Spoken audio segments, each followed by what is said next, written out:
Greetings, everyone. A very warm welcome to another edition of Exhausted to Extraordinary, a mindset hack series with me, Dr. Sharon Grossman. Today, I'm joined by Sheila Morovati. A very warm welcome to you, Sheila, from Miami Beach. And where are you hanging out? I am in Los Angeles, California, and thank you so much for having me here today. It's an honor and a pleasure. I'm super excited to have you and to really share your message with our listeners. So for those of you who don't know Sheila, she's a first generation Iranian American and environmentalist. She's the president and founder of nonprofits Habits of Waste and Crayon Collection. With a sociology degree from UCLA, she has been successfully growing her nonprofits since 2013. Sheila spearheaded the historic ban of plastic straws, utensils, and stirrers in the city of Malibu and beyond. Morovati believes that people want to do the right thing when it comes to the environment, but they must first be enlightened on how to make a change in their own behavior. Now, if that sounds intriguing, listen up, because in just 7 minutes, Sheila's going to share with you how to be an imperfect environmentalist. Sheila, are you ready to get started? I am. Let's go. All right. Our 7 minutes start now. And question number one is, what are the biggest challenges your ideal client or customer faces? I believe so many people have a huge concern for the planet, for the environment. They want to do the right thing. They want to do a better job at reducing their impact. However, they just don't know where to go and where to begin. And they're feeling very confused and very hopeless. And my goal is to try and help them find ways with not a huge lift, not a huge heavy lift, to implement changes within their home, within their community, using their own social media, and just give them a way to use their voice and make meaningful change.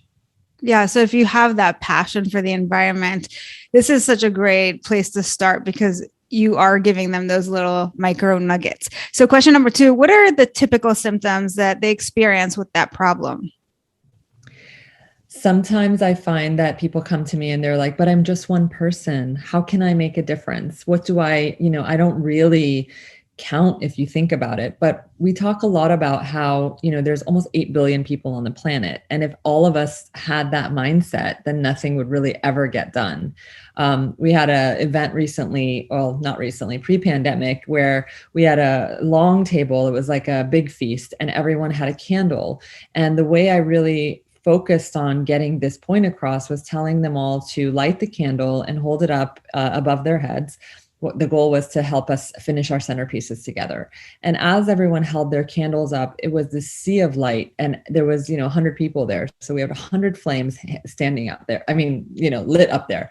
And all of a sudden I turned to everybody and I said, imagine if each of you said, I'm only one person and I don't really matter. There would be no light, or there would be very little light and huge gaps in between, because by the way, what you do affects the person right next to you. Your neighbor is like, oh, they're not doing it, so I might as well not. So I think it's a really inspirational way to think about our impact on the planet when you look at it like that. Absolutely. It's so true. And I think we all have to do a little bit of something and not give up just because it's not being done elsewhere. So love that point. 4 minutes, 37 seconds. And question number three is, what are the common mistakes they make when trying to solve that problem? I totally believe it's that people try to go too big, too fast. So one of our campaigns actually is called 8 Meals, because I myself was guilty of it. I said, I am an environmentalist leader. I'm here. People are asking me questions. I should be a full vegan. And so I'd say, okay, as of tomorrow, I'm going to go vegan. And I would do it for a month and feel like, oh, I'm kind of missing that piece of cheese. Maybe I should have a little bit. And I'm at a party. I'm like, oh, I'll have a little cheese. And then I'm like, that's it. I'm not a vegan anymore. And so then the whole thing falls apart. And before I know it, I'm back to square one again. And this has happened to me many, many times. So I created 8 Meals because I learned that if people were to eat 8 plant-based meals a week, it's the equivalent of driving a hybrid car for a year. Wow. So we have now a whole app and all these things to help people just do that much. And then before you know it, you might be eating 12 meals or even going fully vegan. But the transition is something that it's attainable. And that's the goal. I love it. All right, 3 minutes, 30 seconds. And question number 4 is, what would be an example of a transformation that is possible after this challenge is properly diagnosed? A lot of people participate in some of our campaigns, and at the end of it, they're like, I didn't realize I could do that. That's really the most important thing for me, is that someone just gives it a try and they were like, I could really do this. Like, I never thought I would be able to, give up my plastic water bottles, for example, and giving them some tools to simply, reminders of just bringing your reusables, BYO on everything, or the 8 meals campaign, just walking away from it feeling like, wow, I never thought I could make that happen for myself and my family. And now I'm going to tell my friends about it because I did it and I did it well. And I feel so good about it. Yeah, it's very empowering, I imagine. So 2 minutes, 35 seconds. And question number 5 is, what's the number one mindset hack you could give your ideal client to solve that problem? I would say just understand that your habits are malleable. We are able to modify our own behavior. It takes a little bit of time, but it does actually eventually change and shift. So give it a shot, try things. You'll be surprised. Yeah, I bet. All right, 2 minutes and 4 seconds. And question number 6 is, what is one valuable free resource that you can direct people to that will further help with that problem? So one of the reasons why Habits of Waste exists is to help all those people who are feeling frustrated but want to do something, just don't know what to do.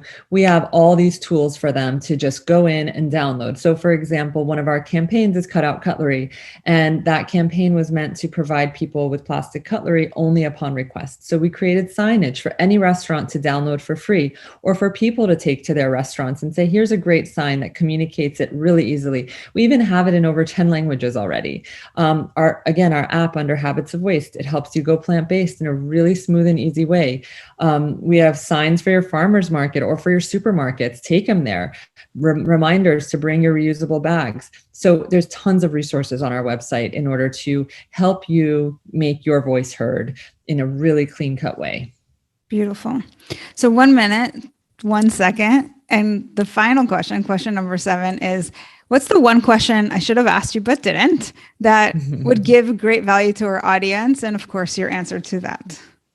Now that's the hardest question, I would say, because you did ask me some really good questions, and they're all really, really strong. I think the only question I would say is, like, if someone were to ask me, 20 years ago, did you ever think that you'd be in the position you are today? I would have said, absolutely not. Never. I could not imagine doing what I'm doing now. But the fact is, I followed my heart and I followed my intuition, and I authentically went with what made sense to me. And before you know it, one step after another, you're in this position where you're making laws change. You're doing things that are totally, you'd never expect. And it's like, in my wildest dreams, I never thought this would happen, but I did follow my heart. And I think that that would be one of the things I'd love to pass on to your listeners, is that you really can make massive change when you are working from, your true direction, your true heart. Yeah, I think you're a wonderful example of that, following your passion and doing something that matters in the world. So thank you so much for your time and for being here to share your message with us.